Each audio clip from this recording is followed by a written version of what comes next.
বর্ষাকাল মানেই তাল। তালের পিঠে খেতে ভীষণ ভালো লাগে। আজ আমি আপনাদের একেবারেই নরম তুলতুলে একটা তালের পিঠে বানানো দেখাবো। বাড়িতে বানিয়ে দেখুন, খেতে এত ভালো হয় আর এত সহজ বানানো, ৫-১০ মিনিটেই বানিয়ে নিতে পারবেন। ছোট থেকে বড় যে কেউ পছন্দ করবে। তো চলুন বানানো শুরু করা যাক। প্রথমে একটা বড় সাইজের মিক্সিং বোল নিয়েছিলাম। তার মধ্যে চায়ের কাপের ২ কাপের মতন দিয়ে দিলাম আমি তালের পাল্প।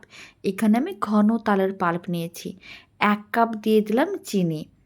আর অল্প করে একটু লবণ দিতে হবে। যে কোনো পিঠেতে অল্প একটু লবণ দিলে খেতে বেশ ভালোই লাগে। খুব ভালো করে সমস্ত কিছু একসঙ্গে মিশিয়ে নিতে হবে।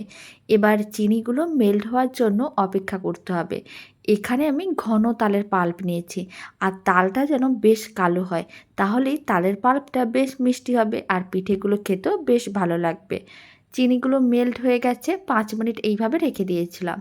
এখন আমি এর মধ্যে দিয়ে দিলাম ওই চায়ের কাপের ১ কাপ ময়দা, ১/২ কাপ সুজি। আমি এখানে তালের পাল্পটা দিয়ে এইভাবে পিঠেগুলো বানাবো।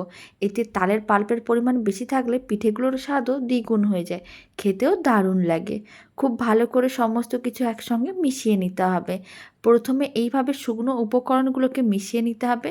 যদি মনে হয় মিশ্রণটা অনেক বেশি ঘন, তাহলে অল্প করে জল দিতে পারেন। তবে এই পিঠের জন্য মিশ্রণটা একটু ঘন করেই বানাতে হবে। খুব বেশি পাতলা না, আবার একেবারে ঘন না।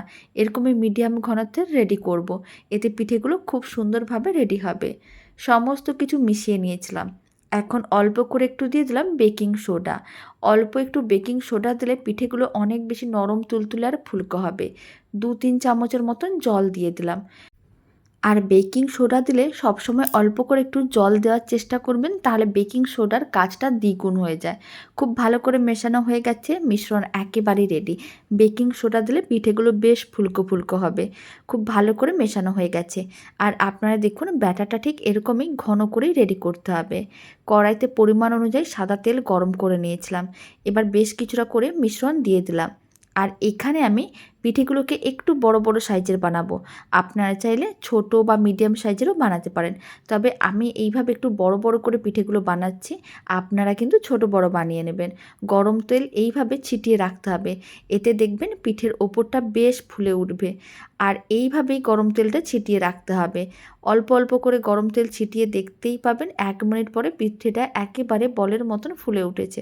ঠিক তখন এইভাবে একটু উল্টে পাল্টে নিতে হবে। আর দুদিকই লাল লাল করে ভেজে নিতে হবে। ফ্লেমটা মিডিয়ামেই ছিল। বেশ পিঠেটা লাল লাল করে ভেজে নিয়েছি। দারুণ স্বাদের তালের পোয়া পিঠা একেবারেই রেডি। এবার তুলে এক সাইডে রেখে দিচ্ছি। বাকি পিঠেগুলো একইভাবে রেডি করতে হবে। আর এই পদ্ধতিতে পিঠেগুলো বানালে পিঠেগুলো হবে একেবারেই নরম তুলতুলে।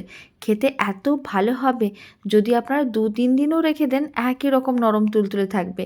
বাড়িতে বানিয়ে দেখুন, এত সহজে রেডি হয়ে যায়, দেখলে বিশ্বাসই করতে পারবেন না। তো চলুন, ভিডিওটা আমি এখানে শেষ করছি। আপনারা সবাই ভালো থাকবেন, সুস্থ থাকবেন। আপনাদের সঙ্গে আবার নতুন রেসিপি নিয়ে দেখা হচ্ছে। আর ভিডিওটি ভালো লেগে থাকলে অবশ্যই একটি লাইক করে দেবেন।